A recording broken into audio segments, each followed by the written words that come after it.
Bonjour, je me présente, je suis le professeur Jacques Laurier du département de médecine de l'Université de Montréal. Je suis également affilié au département d'épidémiologie de l'Université McGill et au département de médecine du CHUM.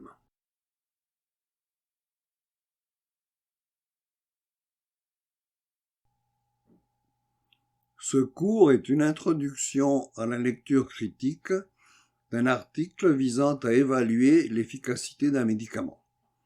Il est destiné aux médecins et aux pharmaciens.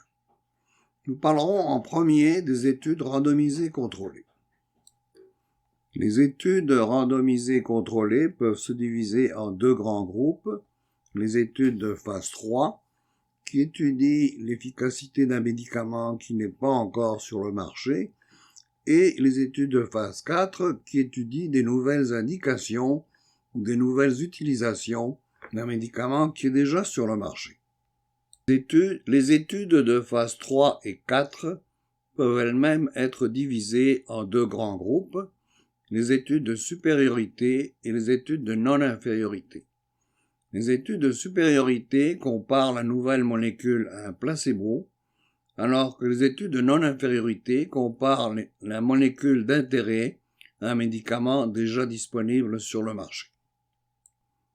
Finalement, beaucoup plus tard dans le cours, nous étudierons la lecture d'études non expérimentales que certains appellent études non observationnelles.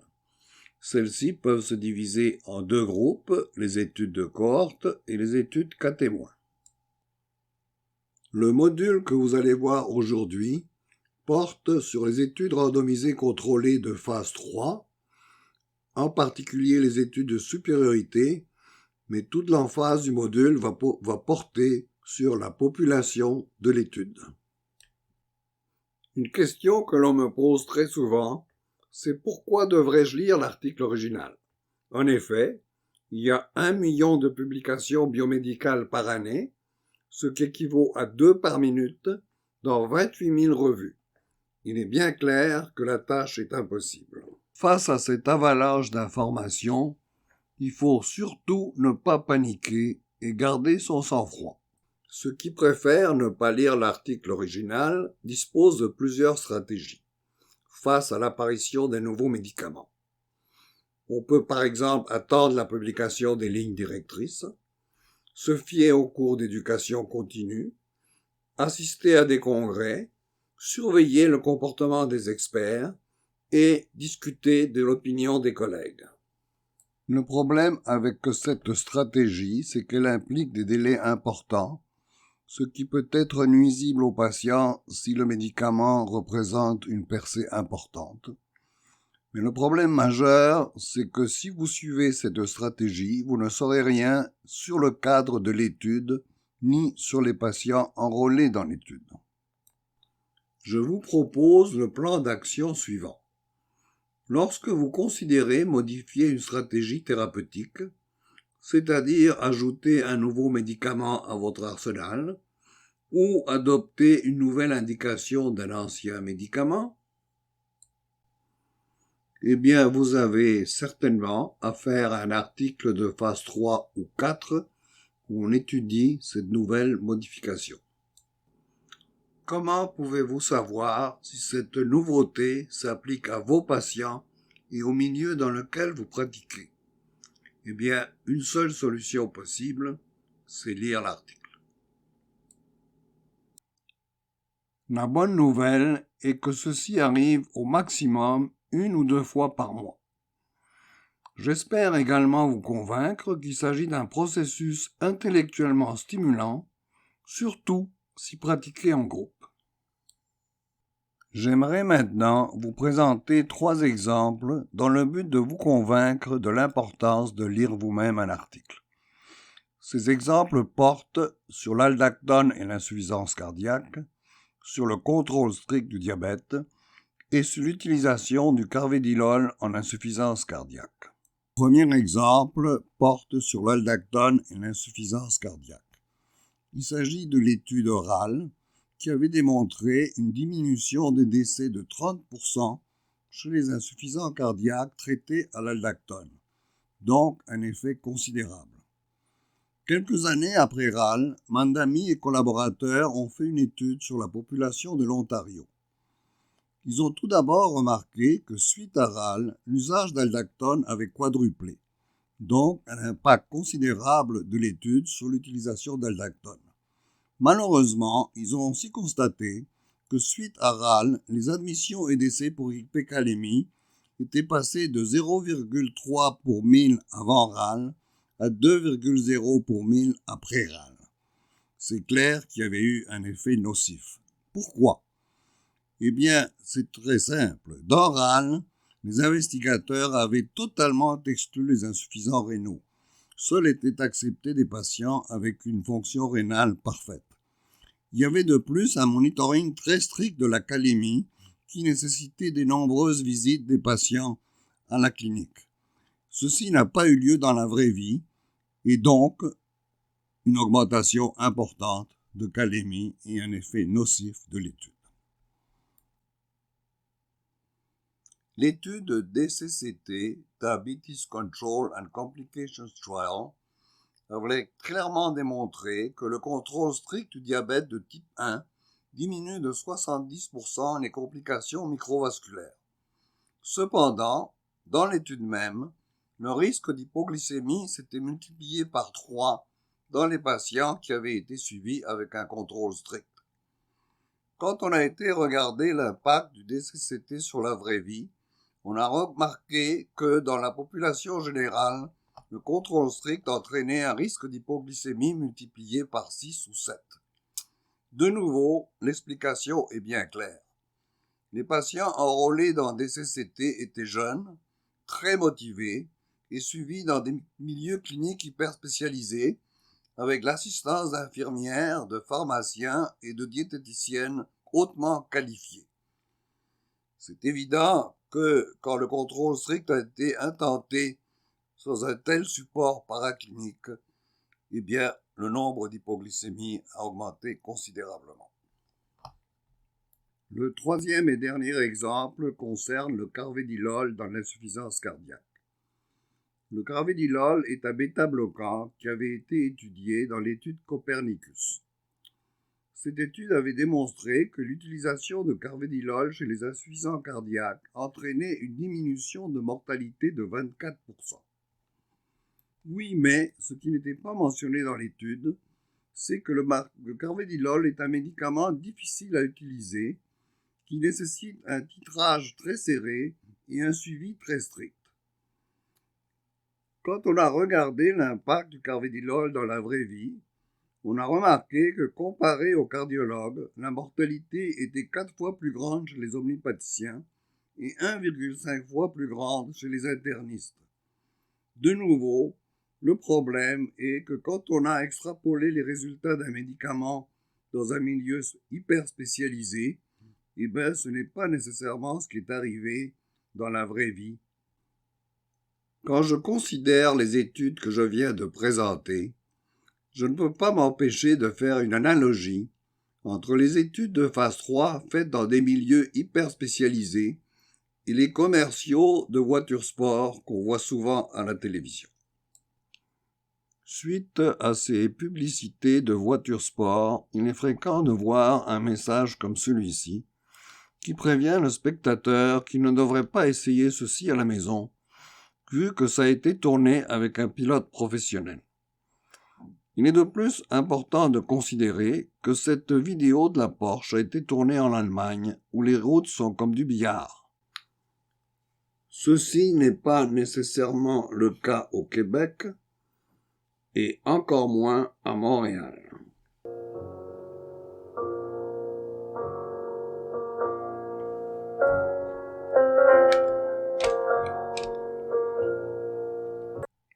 Un article peut être divisé en 4 composantes: la population, les interventions, les issues et les résultats.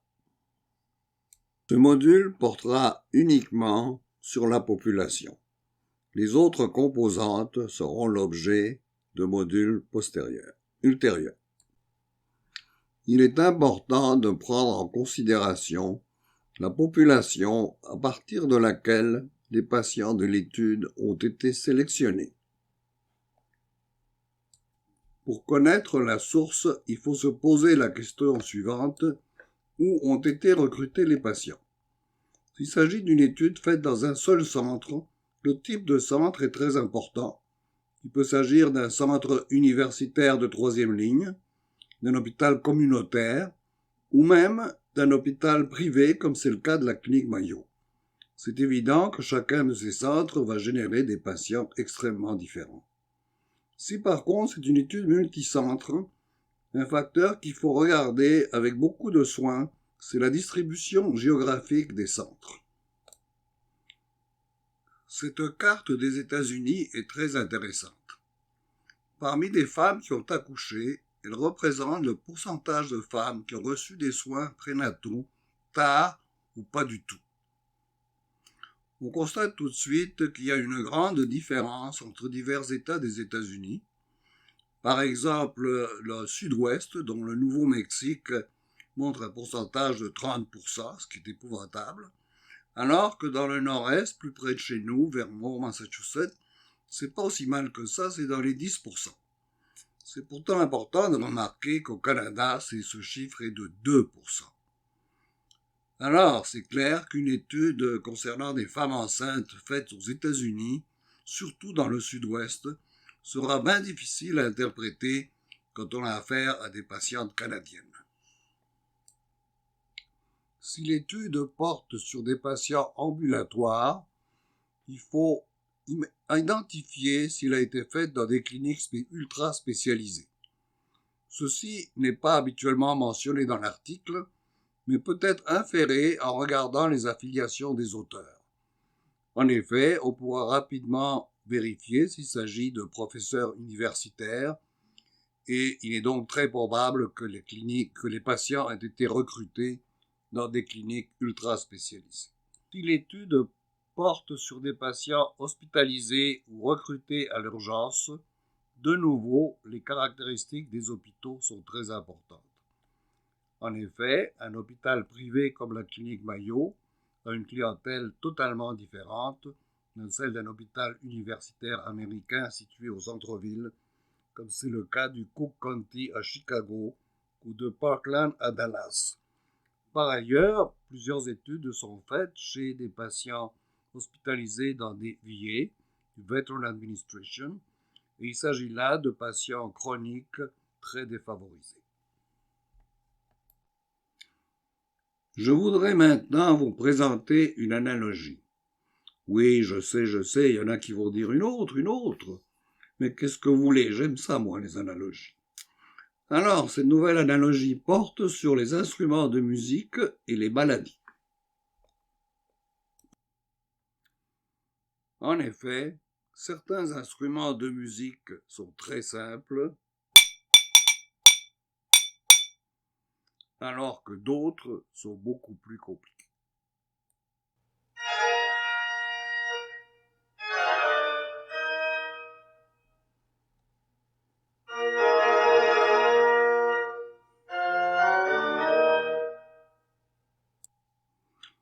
Une nombreuse littérature démontre clairement que ces cliniques spécialisées obtiennent des meilleurs résultats que quand les patients sont soignés dans des circonstances habituelles.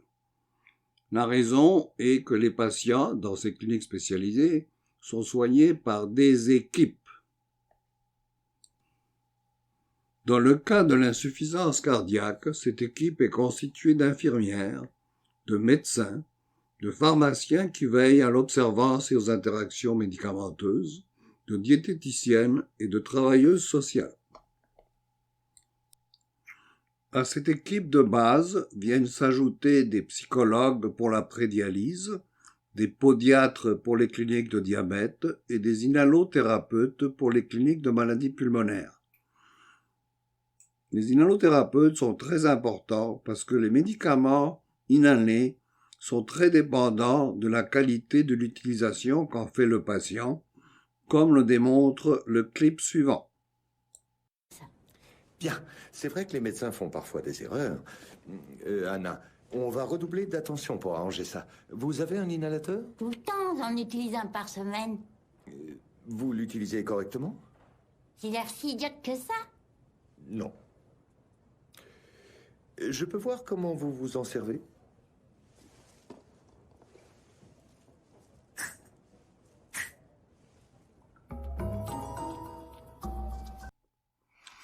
Maintenant que nous avons discuté de l'origine des patients qui ont été enrôlés dans l'étude, nous allons voir les caractéristiques spécifiques des patients de l'étude. Les caractéristiques spécifiques des patients de l'étude peuvent se trouver dans les méthodes, critères d'inclusion et d'exclusion, ainsi que dans les résultats dans le tableau numéro 1. L'objectif des auteurs d'une étude de phase 3 est de démontrer aux FDA et aux agences régulatoires des autres pays du monde que le médicament est plus efficace que le placebo et qu'il est sécuritaire. Une étude de phase 3 est le résultat d'une collaboration entre la compagnie pharmaceutique, le FDA, Food and Drug Administration, et les auteurs éventuels de l'étude, qui sont habituellement des académiciens. La participation du FDA est très importante. En effet, les auteurs ne veulent pas travailler pendant 3 ou 4 ans et dépenser 100 millions de dollars pour aboutir à un protocole qui ne fait pas la satisfaction du FDA. Une façon de maximiser les chances de démontrer efficacité et sécurité consiste à une sélection très étroite des patients. Les critères de la maladie doivent être bien définis et le degré de sévérité est choisi avec soin. En effet, on veut éviter les patients trop malades, chez lesquels le médicament a peu de chances de démontrer une efficacité, et il en est de même pour ceux qui ne sont pas assez malades, mais pour des raisons différentes. Il existe des critères d'exclusion que l'on retrouve virtuellement dans toutes les études de phase 3 et 4. Tel est le cas des comorbidités, telles que l'insuffisance cardiaque, l'insuffisance rénale, l'insuffisance hépatique ou le cancer. Dans le cas de l'âge, la limite supérieure était dans le passé de 65 ans.